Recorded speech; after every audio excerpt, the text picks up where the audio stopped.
10장 1절부터 15절까지 말씀입니다. 구약 1456쪽에 있습니다. 제가 한 절 읽고 이제부터 우리 성도님들이 한 절 읽고 서로 교독합니다. 이스라엘은 열매가 무성한 포도덩굴, 열매가 많이 맺힐수록 제단도 많이 만들고 토지에 수확이 많아질수록 돌기둥도 많이 깎아 세운다.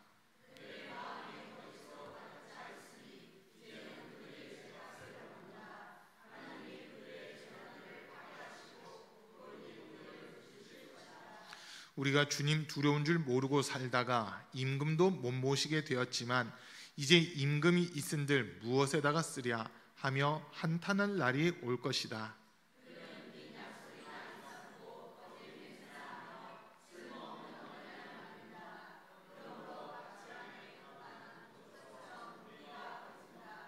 사마리아 주민은 벳 아웬의 금송아지를 잃고 두려워하고 그 우상을 잃고 슬퍼할 것이다. 그것을 즐겨서 섬긴 이교의 제사장들은 우상의 영화가 자기들에게서 떠난 것 때문에 탄식할 것이다.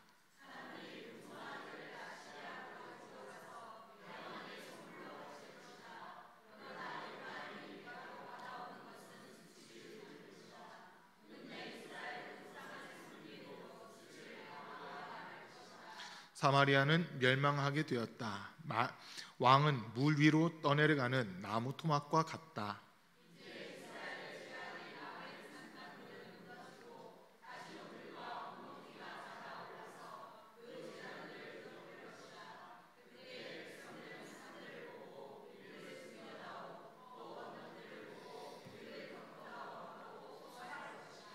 이스라엘아, 너는 기브아에 살던 때부터 죄를 짓기 시작해서 이제까지 죄를 짓고 있다. 거기에서부터 나에게 반항하였으니 어찌 전쟁이 기브아에서 죄 짓는 자에게 미치지 않겠느냐.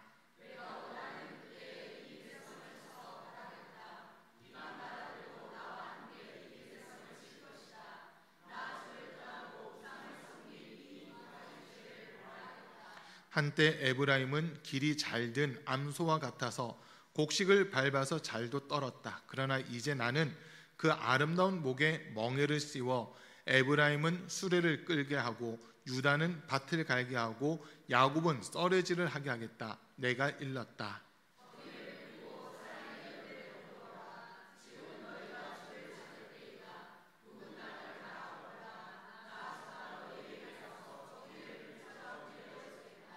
그러나 너희는 밭을 갈아서 죄악의 씨를 뿌리고 반역을 거두어서 거짓의 열매를 먹었으니 이는 내가 병거와 많은 수의 군인을 믿고 마음을 놓은 탓이다.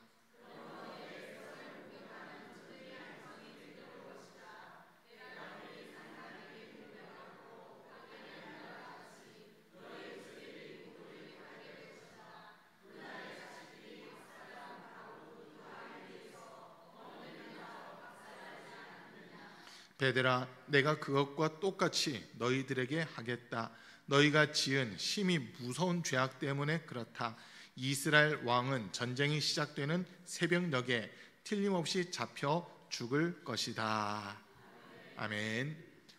오늘 또 이 오후 예배 시간에 함께하는 우리 사랑하는 성도님들 삶 속에 우리 주님이 주시는 신령한 은혜와 은사와 복이 늘 충만할 수 있기를 간절히 축복합니다. 말씀 전하기 전에 지난 주간 우리가 한 주간 이제 저녁에 함께 모여서 집중 기도회를 이렇게 했습니다. 처음에 시작하면서는 걱정했어요. 갑자기 집중 기도하겠습니다 해가지고 몇 분이나 오실까 하고 걱정했었거든요. 안 오시면 그냥 우리 가족만 하려고 막 걱정을 했는데 어저께 그래도 이제 함께 기도하신 분이 15분 이렇게 되시고 아기들까지 이렇게 해가지고 거의 20명, 아기들 빼고 20명이요. 애기들 빼고 20명이래요. 어저께 어제 저녁에 이제 많이들 오셔가지고 또 함께 이렇게 기도회를 진행했습니다. 교회가 어쨌든 기도하다 보면요 문제들을 또 넘어가게 되고 기도하다 보면 주님이 일하시는 것을 경험하게 되거든요. 그래서 지난 한 주간 주님께서 갑자기 기도를 시키시고 월요일 저녁부터 수요일까지 제가 7기 금식을 했는데 7기 금식하면서 수요일 날 오셨던 분들은 저 보셨겠죠. 엄청 힘들었어요. 수요일 날은 진짜 힘들더라고요. 그런데 주님께서 시키신 이유가 있겠다 싶었는데 주님이 일을 하시더라고요. 뭔가 일을 이렇게 하나하나 이루어 가시는 모습들이 있었고, 또 집이 멀어서 교회 오시지 못했지만 영상으로도 함께 우리 성도들이 기도에 힘을 실어 주셔서 정말 감사합니다. 우리 가운빛교회가 정말 말씀과 기도로 날마다 거룩해지고 하나님이 기뻐하시고 하나님이 주목하시는 그런 교회가 될 수 있기를 간절히 바랍니다. 그리고 이제 오늘부터 지방 연합성이 있는데 혹시 가시는 분 계시나요? 감사합니다. 일단 연합 집회 한다고 우리 예배를 없애려고 처음에 생각했는데 암만 생각해도 많이 안 가실 것 같더라고요. 그래서 우리 교회 예배는 그냥 그대로 진행하자 해서 오늘 이렇게 예배를 또 드리게 됐습니다. 그리고 지난주에 제가 말씀 전하면서 좀 잘못 전한 부분이 있어서 그 부분 좀 수정하고 이렇게 말씀 좀 전하도록 할게요. 지난주 우리가 오후 예배 때 말씀 들으면서 9장 10절에서 이렇게 보면은 내가 이스라엘을 처음 만났을 때에 광야에서 만난 포도송이 같았다.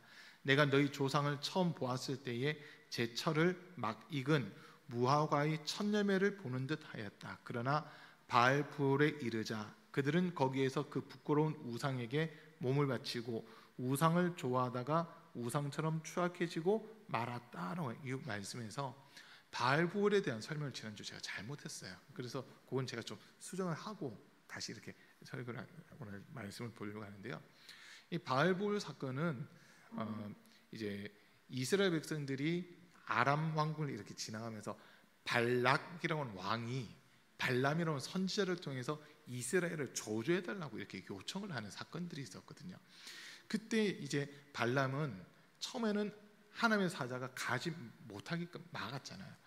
그런데 이 발락이라고 하는 왕이 이름이 비슷합니다. 발락은 왕이고 발람은 선지자예요.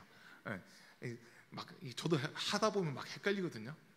근데 어쨌든 발락이라는 왕이 신하들을 처음 보냈을 때 발람 선지자가 안 가겠다 해요. 근데 두 번째는 그보다 더 높은 고관의 그 신하들을 보냈을 때 신하들을 보내면서 온갖 금은 보화를 보여주고 옷 가지들을 보여주고 막 하니까 발람이 움직이기 시작해요. 가겠다라고. 근데 그 모습에서 보면 발람이 선지자가 기도하면서 하나님이 가라 하니까 움직이는 걸로 이렇게 돼 있고, 실제 움직이는 날 나귀가 막 뒷걸음질 치는 그런 모습들이 있었잖아요. 그러다가 이제 이 발람 선지자가 어쨌든 발락 왕에게 오고 이스라엘 백성들을 보면서 세 번에 걸쳐서 저주를 하라고 했지만 세 번 다 이스라엘을 축복하는 그 장면들이 이렇게 있었습니다.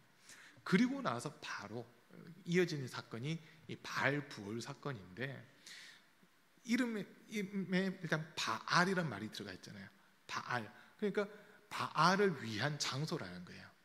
바알을 위한 장소인데 이 뒤에 이제 부올이라고 하는 이 단어가 지명이 되거든요. 부올이라고 하는 지역에 바알을 위한 산당을 만들고 거기에서 사람들이 제사를 드렸다는 거예요. 근데 그 바알부올 사건이 민수기 25장인가 26장에서 이렇게 나오는데, 그때 보면 이스라엘 이 이방인들의 제사는 전부 다 음란한 제사였거든요. 앞에서는 그들의 신에게 제사를 드리는 거지만 뒤에 가서는 이 여자 사제들과 몸을 섞고 하는 음란한 행위들이 계속 이어지는 거예요. 근데 그 바알부올 사건에 바알부올이라는 이곳에 이스라엘 백성들이 참여를 해버리는 거거든요. 이스라엘 백성들이 참여해요. 하나님께 예배하고 하나님께만 경배해야 되는 백성들이 바알을 섬기고 또 바알의 여사제들과 몸을 섞으면서 음란하게 가는 이런 모습들이 있었어요. 그거로 말미암아 하나님이 한번 되게 진노하시는 이 사건이 있었거든요. 근데 지난주에 제가 이거를 잘못된 불을 사용했다고 하면서 설교를 잘못해가지고 이건 지금 수정을 하려고 제가 이 말씀을 좀 꺼내 들었습니다. 그래서 이 바알부올에 이르자라고 하는 거는 이스라엘 백성들이 이제 겉으로는 제사 지내자, 우상 섬기자인데, 하나님이 지금 이스라엘 백성들이 진노하신 거는 우상 숭배도 우상 숭배지만 육적인 간음, 음행 이런 것들 때문에 이스라엘 백성들이 하나님 앞에서 벌을 받을 수밖에 없는 그 위치로 나가는데 자기들은 이걸조차 깨닫지 못하고 있었다라는 거, 그것 때문에 지금 하나님이 더 화가 나 있는 상황이라는 거거든요. 자녀들을 이렇게 키우다 보면 막 야단을 치는데 뭐 잘못했는지 알겠어? 막 물어보잖아요. 그러면 애들은 대답해요. 모른다고 그래요. 뭘 잘못했는지 모른다고 그러거든요. 그런데 이제 죄송해요. 저같이 좀 혈기 있는 사람들은요, 자녀들 뭐라 할 때 왜 몰라 하면서 더 때려요. 가르쳐 주지도 않고 왜 몰라 하면서 더 때려버리더라고요. 근데 정확하게 가르쳐 줘야 되거든요. 이런 것들이 잘못된 거야라고 가르쳐 줘야 돼요. 그리고 이제 경고하는 거죠. 다음부터 이런 행동들을 할 때는 이건 아주 잘못된 행동이기 때문에 다음부터는 이런 행동을 했을 때는 매를 들 거야라고, 이런 경고들이 있어야 되는데, 그런 거 경고 없이 뭐 잘못했는지 알겠어, 한번 해보세요. 애들 절대 모른다고 합니다. 자기들이 잘못을 절대 깨닫지 못하거든요. 근데 좀 시간이 지난 다음에 보면 그때 그게 잘못된 거였네 라고 깨달을 때가 있어요. 그때 잘못됐다는 것을 깨닫는 순간은 그때부터는 그걸 안 하려고 하거든요. 이건 잘못된 거야, 이거는 하면 안 되는 거야, 인식됐을 때부터는 그 행동을 안 하는데, 그게 인식되기 전까지는 그게 다르게 가는지 잘못된 행동인지 모르기 때문에 또 반복적인 일들이 일어나는 이런 모습들이 있는 거예요. 근데 지금 이스라엘 백성들의 모습이 마치 그런 거거든요. 하나님이 분명 말씀을 주셨어요. 율법을 주시고 계명을 주시고 이스라엘 백성들이 해야 할 일들을 명확하게 알려주셨는데, 이스라엘 백성들은 지금 자기들이 잘못된 길로 가고 있으면서도 잘못된 길로 가고 있다는 것조차 깨닫지 못하고 있는 지금 그런 상황이거든요. 그게 왜 그런가 했을 때, 하나님이 주시는 기쁨이라고 하는 것은 외적인 게 아니라 우리 내적인 부분에서 시작이 되거든요. 내면에서부터 주님이 주신 기쁨이 시작이 되는데, 이 이스라엘 백성들은 기쁨이라고 하는 것을 외적인 어떤 요소들로서 그거를 누리려고 하는 이런 모습들이 많이 있었다고 하는 겁니다. 그러다 보니까 눈에 보이는 것을 쫓아가기 시작한 거예요. 하나님은 아모스의 형상도 만들지 말라 하다 보니까 이스라엘 백성들이 하나님을 섬기긴 섬겨야 되는데 눈에 보이지 않는 하나님을 어떻게 섬겨요? 라고 하는 이 질문을 해요. 왜냐하면 주변을 바라보니까 우리는 바알을 섬깁니다 하는데 바알 신상을 갖다 놓고 있어요. 우리는 아세라 신을 섬깁니다 하는 사람들을 보니까 아세라 신상을 갖다 놓고 있거든요. 눈에 보이는 어떤 형상들을 세워놓고 그것 앞에 엎드려 절하는 모습을 보다 보니까 우리가 믿는 하나님은 형상이 없는데, 모양이 없는데 우리가 믿는 하나님이 잘못된 건가, 이런 생각들을 또 많이 갖게 되더라는 거예요. 비교를 하다 보니까 그런 모습들이 나타난다는 거거든요. 근데 우리 하나님만 살아계시고 하나님만 유일한 창조주이시고 유일한 구원자이십니다. 그 우상은 사람의 손에 의해서 만들어진 거잖아요. 그래서 신이라고 할 때 신적인 존재, 신 이렇게 이야기할 때는 말 그대로 뭔가 초월적인 능력이 있고 초월적인 그런 존재라 해야 되는데, 사람들이 만든 신들은 초월적인 게 아니에요. 그럼 이런 형상 같은 거 하나 딱 갖다 놓고 그 앞에 빌어보세요. 뭐라 대답을 하는지. 아무런 대답을 할 수 없어요. 아무런 대답을 못합니다. 그러나 우리 하나님은 우리가 주여 부르짖을 때 내가 여기 있다라고 하면 응답해 주신 분이시거든요. 그러니까 우리 하나님은 자기를 찾는 자들에게 상을 주시고 자기를 찾는 자들을 만나 주시고 그들에게 은혜 베푸시는 분이 우리 하나님이시다라고 하는 거, 이걸 우리는 먼저 기억할 수 있습니다. 자, 이제 오늘 말씀을 잠깐 이렇게 보니까요. 오늘 말씀에 보니까 1절에서 이스라엘은 열매가 무성한 포도덩굴, 열매가 많이 맺힐수록 제단도 많이 만들고 토지의 수확이 많아질수록 돌기둥도 많이 깎아 세운다라고 하는 이런 말을 지금 하고 있습니다. 지금 하나님이 이스라엘 백성들을 볼 때 무성한 포도나무 같다는 거예요. 포도는 한 송이 안에도 이 포도 열매가 상당히 많이 맺혀지잖아요. 요즘 우리 용준이가 제일 좋아하는 과일 중 하나가 샤인 머스켓이라고 하는 거거든요. 엄청 좋아합니다. 근데 얘는 이 샤인 머스켓만 보면 환장을 해요. 와가지고는 먼저 물어봐요. 일단 포도 색깔이 파랗잖아요. 초록색이잖아요.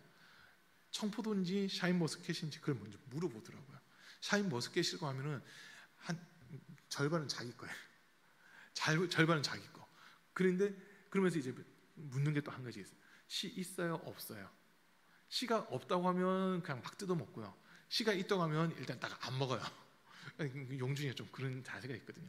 근데 포도송이 자체가, 포도 열매 자체가 이 지중해 변에서는 상당히 많이 이렇게 열리거든요. 그리고 이스라엘을 상징하는 몇 가지가 이렇게 있는데, 포도나무도 이스라엘을 상징하는 거예요. 그리고 무화과 나무도 이스라엘을 상징하는 거고, 이 두 가지 나무가 특별히 이스라엘을 상징하는 건데, 포도 열매가, 포도 덩굴이 많으면 많을수록, 그러니까 무성한 포도 덩굴이라고 하나님이 지금 이야기하시는 열매가 참 많은 민족인데, 하나님이 은혜를 베푸시고 복을 더해 주시면 더해 주실수록 어떤 일들이 일어나냐면 제단을 많이 만든다는 거예요. 제단을 많이 만들어요. 말로 바꿔서 얘기하면, 하나님이 지금 이스라엘 백성들에게는 예배드릴 수 있는 곳은 몇 군데만 정해 주셨거든요.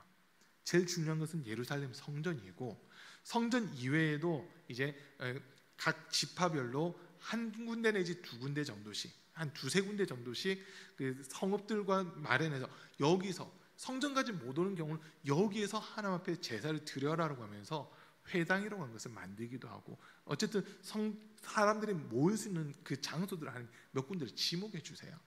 그 중에 이제 우리가 잘 아는 도피처라고 하는 것도 있잖아요. 요단강 기준으로 해서 요단강 동쪽 편에 세 군데, 요단강 서쪽 편에 세 군데, 6군데의 도피처가 있거든요.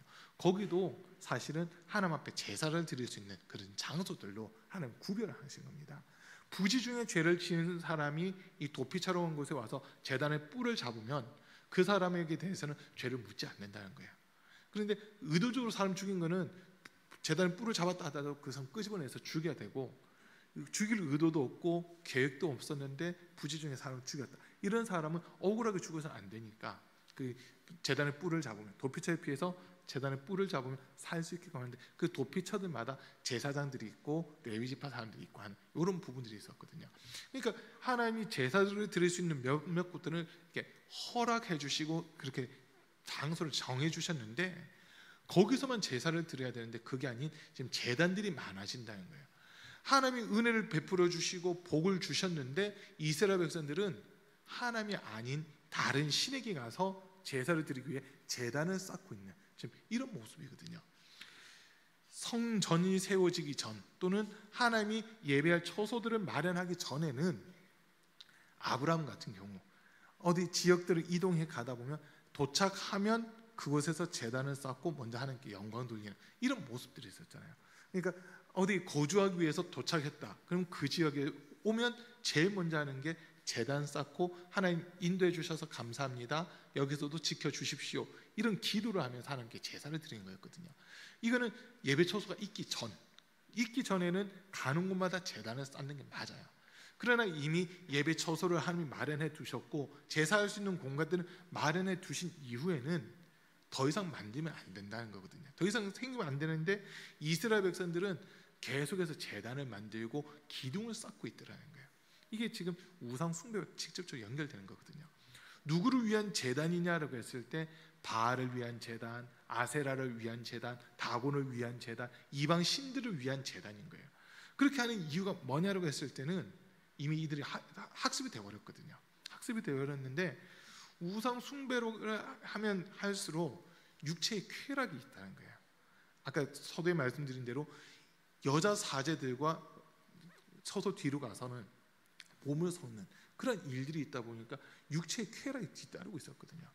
그러니까 사람들이 이 제사 드리는 게 자기들한테는 중요한 게 아니라 육체적인 음란을 따라가는 거, 이걸 더 크게 여기고 있는 거예요. 이걸 더 크게 여기고 있는 거예요. 그러다 보니까 하나님이 여기에 대해서 진노하실 수밖에 없는 지금 그러한 상황들이 만들어지고 있는 겁니다. 그리고 이제 근데 2절에서 보니까 그들의 마음이 거짓으로 가득 차 있으니 이제는 그들의 죄값을 받는다. 하나님이 그들의 제단들을 파괴하시고 돌 기둥들을 부수실 것이다. 죄값을 치른다라고 하는 이 말씀을 지금 하시잖아요. 여러분, 죄에는 반드시 그 값이 있어요. 근데 죄의 마지막 값은 사망이거든요. 사망이 이루어지기 전에 회개할 수 있는 기회를 지금 하나님은 주고 있는 겁니다. 그 기회를 놓치면, 회개할 수 있는 기회를 놓치면 우리는 영원한 지옥불에 들어갈 수밖에 없다고 하는 거거든요. 하나님이 기회 주실 때 빨리 깨닫고 회개할 수 있는 게 그게 은혜라고 하는 겁니다. 그래서 우리 성도님들은 정말 혹시라도 지금 이 자리에 계신 분들은 대놓고 우상 숭배하신 분들은 없겠죠. 대놓고 우상 숭배를 하지 않는 척. 몰랐을 때는 저도 아주 어렸을 때 추석인가 정월 대보름인가 되면 달을 보고 소원을 빌면 이루어진다 해가지고 못 모르고 그냥 달림하면서 저도 빌었던 적이 있어요. 근데 알고 보니까 완전 거짓말이었더라고요. 그리고 속았다 해가지고 하나님 앞에 회개하며 기도한 적도 있었거든요. 한번 그때 빌었는데 안 이루어지더라고요. 안 되더라고요. 그래서 우리가 근데 우상 숭배라고 했을 때 눈에 보는 어떤 형상을 만들고 그 앞에 엎드려 시작하는 이게 첫 번째 우상 숭배지만 조금 더 깊이 있게 해서 본다면요, 하나님보다 더 사랑하는 게 있으면 그것도 우상이 되는 겁니다. 하나님보다 더 사랑하는 게 있으면 그것도 우상이 돼요. 어느 순간부터인가 이렇게 보니까 대중 가수들 있잖아요. 가요 부르는 가수들을 가리켜서 아이돌이라고 하는 그런 말들을 쓰고 있거든요. 아이돌, 처음엔 저는 아이들한테 인기가 많기 때문에 아이돌인가 보다 그런 줄 알았어요. 근데 단어를 찾아보니까 아이돌이라는 단어 자체가 그 우상이라는 뜻을 가지고 있더라고요. 그러니까 10대들의 우상 막 이러면서 이게 그 언론이 하는 역할 중에 하나이기도 한데 어떤 특정한 사람을 언론이 그 일부러 계속 띄워주는 거예요. 계속 띄워요. 그러면 그 사람은 자기가 의도랑 상관없이 그냥 인기를 얻게 돼요.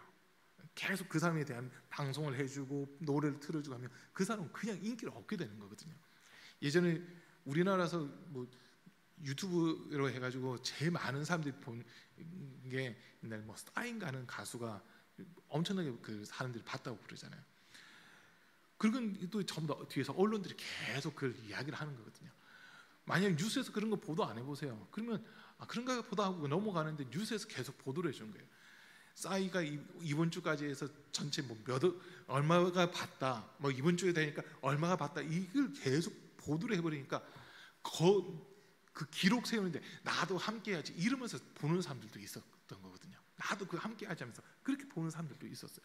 그러다 보니까 그게 소문을 하는데 지금 제가 하고 싶은 얘기가 아이돌이라는 이 말 때문에 그러거든요. 그 소위 아이돌이라고 하는 이 사람들을, 이 가수들을 좋아하는 것만으로도 우상 숭배가 된대요. 사탄 숭배자들 얘기가 그래요. 사탄 숭배자들 얘기가 자기들에게 소속돼 있는 사람들의 노래를 듣는 것만으로도 사탄 숭배를 하는 거다라고 그런 이야기를 해요. 참 무서운 세상이 됐어요. 길 가다가 보면 음악이 들려질 때도 있잖아요. 내가 듣고 싶어서 듣는 게 아니라 그냥 들려질 때가 있잖아요. 근데 그게 계속 내가 심취하다 보면 그게 사탄 숭배하는 그 모습이 된다는 거예요. 사탄 숭배자들 얘기가. 그러니까 이런 것들이 하나하나가 하나님이 아닌 다른 것들을 사랑하게끔 만드는 그런 부분이거든요. 이 자리에 계신 우리 사랑하는 성도님들, 혹시라도 우리가 하나님보다 물질을 더 사랑하고 있다면 그 물질이 우상이에요. 하나님보다 자녀를 더 사랑하고 있다면 그 자녀가 우상이 될 수도 있습니다. 하나님보다 우리의 사회적인 지위, 사업 뭐 이런 것들을 더 사랑한다면 그게 우상이 될 수도 있다는 거거든요. 하나님은 질투하는 하나님이시기 때문에 이스라엘 백성들이 명확하게 이야기하세요. 마음을 다하고 뜻을 다하고 힘을 다하여 주 너의 하나님을 사랑하고 그에게 예배할지니라라고 하는 이 말씀을 주시거든요.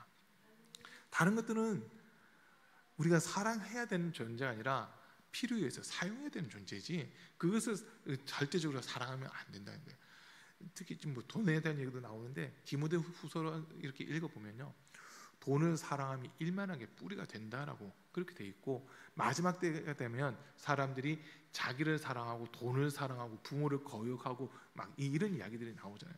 거기 보세요. 제일 중심에 있는 게 뭐냐면 돈이라고 하는 거거든요. 돈이라고 하는 것 때문에 자기 그동안 쌓아왔던 명성도 다 잃어버리고 하는 이런 부분들을 좀 많이 보게 됩니다. 그래서 우리는 정말 끝까지 하나님을 사랑하고 하나님이 기뻐하시는 삶을 살겠다는 이런 결단을 우리가 해야만 되는 그런 부분이기도 합니다. 자, 그리고 이제 5절 말씀으로 가서 보면요, 사마리아 주민은 벳아웬의 금송아지를 잃고 두려워하고 그 우상을 잃고 슬퍼할 것이다. 그것을 즐겨서 섬긴 이교의 제사장들은 우상의 영화가 자기들에게서 떠난 것 때문에 탄식할 것이다. 사람들이 금송아지를 아시리아로 가지고 가서 대왕에게 선물로 바칠 것이다. 그러나 에브라임이 대가로 받아오는 것은 수치뿐일 것이다. 끝내 이스라엘은 우상을 섬긴 일로 수치를 당하고야 말 것이다. 우상 숭배의 결과가 뭐냐 했을 때 수치밖에 없다라고 하는 이 경고를 지금 하고 있습니다. 그 지금 여기 베다웬이라고 돼 있는데 거기가 우리가 아는 단어로 하면 베델이라는 곳이거든요. 베델. 그 베델을 좀 속되게 표현해 가지고 벳아웬이다라고 이렇게 표현하고 있는데 그 베델에 있는 금송아지를 잃어버린다는 거예요. 하나님 입장에서는 무너뜨리는 거거든요. 근데 이스라엘 백성들 입장에서는 금송아지가 하나님이라 믿고 있었는데 그 금송아지가 없어져 버린다라고 이렇게 이야기해요. 근데 그 금송아지가 어디로 가느냐? 아시리아의 대왕에게로 선물로 전해지는 지금 이런 모습들이 나타나는 거죠. 자기들이 하나님이라 믿고 있었고 의지했던 그것을 빼앗길 날이 찾아오고 그것을 잃어버릴 날이 찾아오는데 그때는 이스라엘 백성들이 우상 숭배했다는 것 때문에 수치를 당할 수밖에 없다라고 하는 이 말씀을 지금 하나님이 하고 있습니다. 그리고 7절 말씀에서도 보면요, 사마리아는 멸망하게 되었다. 왕은 물리로 떠내려가는 나무 토막과 같다라고 하는 이 이야기입니다. 자, 사마리아는 멸망하게 되었대요. 북이스라엘의 수도가 사마리아거든요. 그러니까 지금 이 호세아가 활동할 때까지는 북이스라엘이 아직 망하지 않았어요. 망하기 바로 직전쯤 되는 그 시기인데 이 역사를 거스를 수 없다는 거예요. 마치 왕은 물 위로 떠내려가는 나무 토막과 같다라고 하는 것은 이 물 위에 있는 나무는요 아무 힘이 없잖아요. 이 급류라든지 이런 거에 나무가 하나 딱 떨어져 보세요. 그 나무가 물을 막을 수 없어요. 물의 흐름대로 가다가 나무는 결국 깨질 수밖에 없는 그런 부분이란 거거든요. 그 지금 사마리아가 망한다. 북이스라엘이 이 우상 숭배로 인해서 멸망당할 수밖에 없는 그 길을 가고 있다라고 하는 지금 이 경고를 하고 있는 겁니다. 그래서 지금 하나님이 이스라엘 백성들에게 이렇게 북이스라엘 백성들에게 많이 지금 화가 나 있다는 것을 이 호세아 선지자를 통해서 지금 말씀하고 있는 거고요. 이제 9절 말씀 볼게요. 9절과 10절 말씀을 보면 이스라엘아 너는 기브아에 살던 때부터 죄를 짓기 시작해서 이제까지 죄를 짓고 있다. 거기에서부터 나에게 반항하였으니 어찌 전쟁이 기브아에서 죄 짓는 자에게 미치지 않겠느냐. 내가 원하는 그때에 이 백성을 쳐서 벌하겠다. 이방 나라들도 나와 함께 이 백성을 칠 것이다. 나 주를 떠나고 우상을 섬긴 이 두 가지 죄를 벌하겠다. 지금 이스라엘의 죄가 뭔지 하나님이 다시 가르쳐 주시는데 하나는 하나님을 떠났다는 거고요. 또 다른 하나는 우상을 숭배했다라고 하는 거. 우리가 볼 때는 같은 개념인데 하나님은 두 가지를 지금 따로따로 떼놓고 있어요. 하나님을 떠났다는 것 그 자체도 슬퍼. 그런데 하나님을 떠나서는 다른 신을 섬기다라고 하는 게 또 하나님을 화나게 하는 그런 부분이라는 거거든요. 우리 하나님 정말 찬송받기 위해서 사람을 창조하셨잖아요. 근데 이사야 43장 21절 말씀 또 42장 8절 말씀 이렇게 해서 보면 이 백성은 나를 위하여 지었나니 나를 찬송하게 하려 합니다. 내 찬송을 우상에게 빼앗기지 않겠다. 이런 말씀을 하나님이 하시거든요. 그런데 지금 이스라엘 백성들의 모습은 우상 앞에 가서 당신이 우리의 신입니다라고 하면서 엎드려 절하고 있고 하나님이 받으셔야 될 찬송을 이방 신들에게 우상에게 하고 있는 그런 모습들이 이렇게 나타나고 있다는 거예요. 여러분 찬송 받으실 분은 하나님밖에 없습니다. 세상에 그 어떤 신도 우리를 창조하지도 못했고 그 어떤 신도 우리를 구원할 수 없으나 오직 하나님만 우리를 창조하셨고 우리를 구원할 수 있는 유일한 분이시기 때문에 우리는 하나님께만 찬양하고 영광 돌리는 그런 삶을 살아야 되는 거거든요. 오늘 이 말씀 하나님이 이스라엘 백성들에게 지금 가장 진노하신 죄 두 가지, 하나님 떠났다는 것과 우상 숭배했다는 것, 이 두 가지 죄거든요. 우리가 오늘 이 자리에서 함께 예배드리는 우리 사랑하는 성도님들, 저와 여러분들이 주 앞에 서는 그날까지 믿음의 자리에서 뒤돌아서지 않는 그 은혜가 있기를 축복합니다. 옛날 그 찬양 중에 뭐 주님 뜻대로 살기로 했네, 주님 뜻대로 살기로 했네라는 찬양이잖아요. 뒤돌아서지 않겠네라고 그렇게 고백하는데 그 찬양 그대로 우리가 주님만 바라보고 주님만 의지하고 주님께만 나가야 되거든요. 이 자리에서 뒤돌아선 것 그 자체가 죄가 되는 겁니다. 주님에게서 뒤돌아선 것 그 자체가 주님과 원수가 되는 거거든요. 누구 편에 설 거냐, 이게 매우 중요한 부분이라는 거예요. 지금 우리 하나님은 내 편에 서라, 나에게 생명이 있다, 나에게 능력이 있다, 내가 너에게 은혜를 베풀 거니까 내게로 와라라고 하는 이 말씀을 하시는데, 이스라엘 백성들 하나님 눈에 보이지 않잖아요. 하나님 어디 계세요? 우리는 눈에 보는 신을 쫓아갈래요라고 하면서 확 뒤돌아서 버리는 거예요. 주님에게서 뒤돌아서 버렸어요. 며칠 전에 어떤 얘기를 하다 보니까 우리 뒤에도 눈이 있었으면 참 좋겠는데라고 하는 이야기를 누가 하더라고요. 이렇게 사람을 마주보고 있는데 사람과 사람들이 서로 마주보고 이야기를 이렇게 하게 되는데 뒤에 누가 있는지 사실 잘 모르는 경우가 많잖아요. 그러다 보니까 뒤에 눈이 달렸으면 좋겠다. 누가 그런 얘기를 해요. 편할 수는 있겠는데 한번 잘 생각해 보세요, 여러분. 우리 머리 뒤통수에 눈이 있으면 여러분 잠잘 때 어떻게 하실래요? 잠잘 때 이 뒤에 있는 눈은 항상 깔려 있을 텐데 엄청 아플 텐데, 하나님이 가장 아름답게 우리를 만드셨거든요. 가장 적절하게 우리를 만들어 주셨어요. 우리 생각에는 내 뒤통수에 눈이 하나 더 있었으면 좋겠다 하지만 그렇게 되면 괴물이 되는 거예요. 그렇게 되면 괴물이 되는 거예요. 어떤 사람들은 막 옛날에 그 컴퓨터 형사 가제트 혹시 아세요? 컴퓨터 형사 가제트? 저랑 이제 나이 비슷하신 분들은 아실 것 같아요. 우리 이수민 집사님 격하게 반응하시는데 컴퓨터 형사 가제트 그 보면은 되게 신기하잖아요. 코트 딱 입고 있는데 단추 하나 뚝 당기면은 몸이 막 불기도 하고, 모자 뚜껑 열면은 거기서 뭐 헬리콥터 같은 게 막 나와서 날아다니기도 하고, 막 손이 나와서 내 손 대신에 내 여기 막 턱을 잡아주기도 하고 하는 막 그런 모습도 있잖아요. 그런 거 보면서 참 진짜 저렇게까지 발전될까 그런 생각들을 많이 했었거든요, 어릴 때. 근데 지금 그거보다 더한 것 같아요. 가제트보다 지금 더한 시대에 살고 있어요. 요즘은 요거 하나만 있으면 다 되잖아요. 요거 하나만 있으면 다 돼요.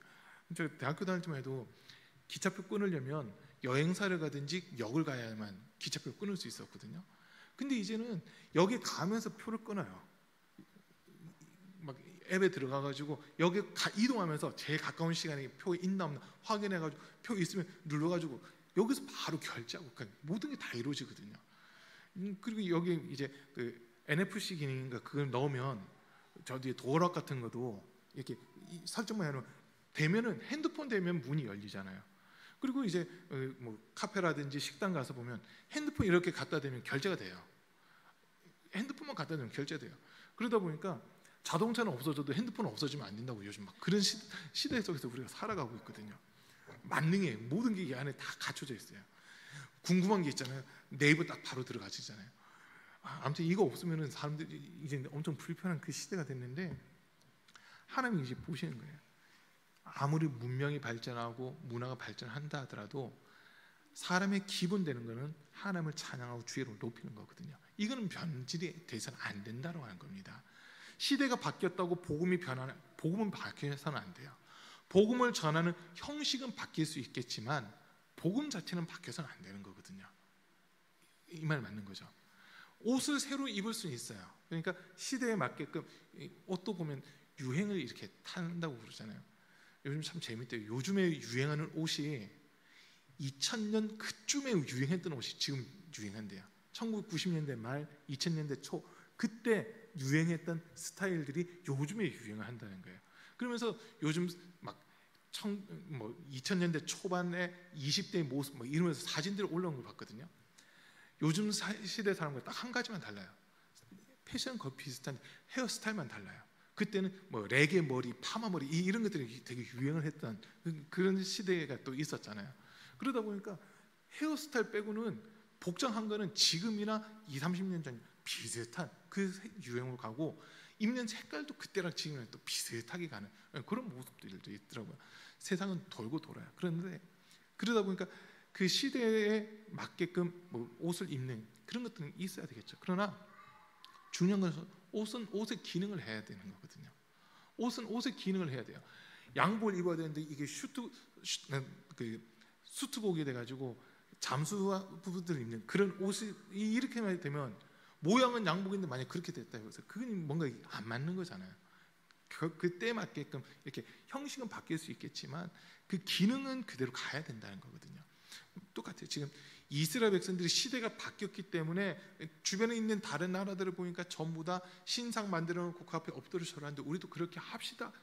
이게 지금 유행을 쫓아가고 있는 모습이라는 거예요. 그러나 하나님은 분명히 말씀하세요. 그 신상들은 너희를 구원할 수 없고 너희를 살릴 수 없다. 오직 나 여호와만 너희에게 구원을 베풀 수 있는 유일한 신이다라고 하는 이걸 말씀하시는 거거든요. 그래서 지금 하나님이 주목하고 계신 거예요. 누가 하나님 편에 섰는지, 누가 하나님에게서 뒤돌아 섰는지 지금 그걸 보고 계시고요. 누가 하나님께 예배를 하는지, 하나님이 아닌 우상에게 예배하는지 좀 그걸 보고 계신다는 거예요. 그래서 예수님이 하신 말씀이 요한복음 4장에서 하나님은 영이시니 예배하는 자가 영과 진리로 예배할지니라. 하나님 이렇게 예배한 자를 찾고 계신다라고 하는 이 말씀을 주시잖아요. 지금 이 순간도 세상이 발전하고 문화가 발전하고 시대가 뒤집어지고 바뀌었다 하더라도 하나님 찾는 사람들이 있습니다. 온 마음 다해서 주님을 사랑하고 주님 편에 서고 주님 뜻을 이루려고 하는 사람들을 우리 하나님이 찾고 계신다는 거거든요. 우리 하나님이 찾으시는 사람이 오늘 가온빛교회에서 함께 예배하는 저와 여러분들이 다 될 수 있기를 간절히 축복합니다. 우리 하나님이 우리를 보실 때 너 왜 내게서 멀어졌냐, 너 왜 나를 버리고 딴 데로 갔냐 이렇게 책망하신 것이 아니라 그래 너가 내 앞에 있구나, 너가 나와 함께하고 있구나, 나도 너를 지켜주겠다, 내가 너를 보호해주겠다, 내가 너에게 은혜 베풀고 복을 더해주겠다라고 하는 이 약속의 말씀을 들을 수 있는 우리 성도들 되시길 축복합니다. 주님 떠났을 때 그 반응들이 어떻게 되냐면요, 8절 말씀 앞에 있는 8절 말씀 잠깐 다시 볼게요. 이제 이스라엘의 죄악인 아웬 산당들은 무너지고 가시덤불과 엉겅퀴가 자라 올라서 그 제단들을 뒤덮을 것이다. 그때 백성들은 산들을 보고 우리를 숨겨다오, 또 언덕들을 보고 우리를 덮어다오 하고 호소할 것이다. 하나님이 진노하신 때가 오는데 그때는 하나님 앞에 보이지 말아야 되다 보니까 산들에게 우리를 보호해달라, 언덕들아 나를 그냥 덮어서 하나님이 나를 보지 못하게 해달라고 이렇게 외치는 때가 온다는 거예요. 이건 심판이잖아요. 이런 심판이 아니라 우리는 주님 제가 여기 있습니다 라고 하면서 주님 맞이할 준비를 해야만 되는 겁니다. 자, 그리고 12절 말씀에서도 보면요, 정의를 뿌리고 사랑의 열매를 거두어라. 지금은 너희가 주를 찾을 때이다. 묵은 땅을 갈아 엎어라. 나 주가 너희에게 가서 정의를 비처럼 내려 주겠다라고 주님이 말씀하세요. 고린도 후서 6장 2절에 있는 말씀 보면요, 보라 지금은 은혜 받을 만한 때요, 지금은 구원의 날이로다라고 하는 이 말씀을 하고 있거든요. 지금 이스라엘 백성들에게 하나님이 말씀하시는 것은 지금 너희가 살 수 있는 기회는 지금이다. 지금 회개하고 돌아오면 내가 살려주겠다, 이걸 이야기하시는 거예요. 심판에 대한 것은 작정을 하셨지만 회개하고 돌아온다면 살려주겠다, 용서해주겠다는 거예요. 그러나 이스라엘 백성들은 이미 마음이 떠났어요. 돌아올 생각을 안 하고 있어요. 그 결과가 어떻게 되느냐, 13절에서 그러나 너희는 밭을 갈아서 죄악의 씨를 뿌리고 반역을 거두어서 거짓의 열매를 먹었으니 이는 내가 병거와 많은 수의 군인을 믿고 마음을 놓은 탓이다.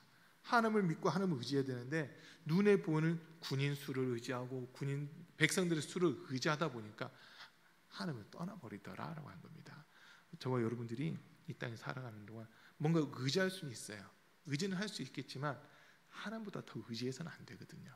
하나님을 전적으로 의지하는 그 믿음이 있고 그 다음에 이제 하나님이 붙여주신 것들을 사용할 수 있는 그 권한이 있어야 되는데 하나님 없이 이것만 사용하려고 하다 보니까 문제가 생겨버리는 이런 일들이 지금 나타나고 있다는 겁니다.